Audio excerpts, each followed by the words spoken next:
Non, vous ne serez jamais remplacé par des robots. Mais des robots, vous aurez probablement demain en côtoyer quelques-uns au sein de l'entreprise.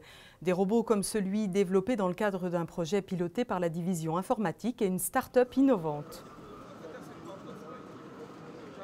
Oui, il va, il vient, il slalome entre les gens et il cherche le contact. Vous cherchez un chariot, un bancomat ou les toilettes, il vous y mène en même temps qu'il fait avancer les réflexions menées sur le concept de service. Aujourd'hui, on parle beaucoup d'améliorer l'expérience passager.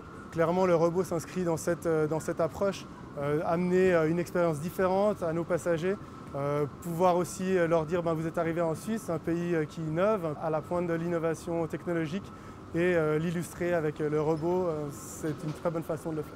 Ce savoir-faire suisse, il devrait attirer l'attention du monde entier. Pour sa première sortie, en tout cas, il n'est pas passé inaperçu. Je dirais qu'il y a deux innovations. Une, c'est justement le système de navigation, parce qu'aujourd'hui, de tels systèmes existent dans l'industrie, mais ils sont basés sur des câbles qu'il faut mettre au sol ou des scotch magnétiques ou des autres références, tandis que notre système a besoin de rien.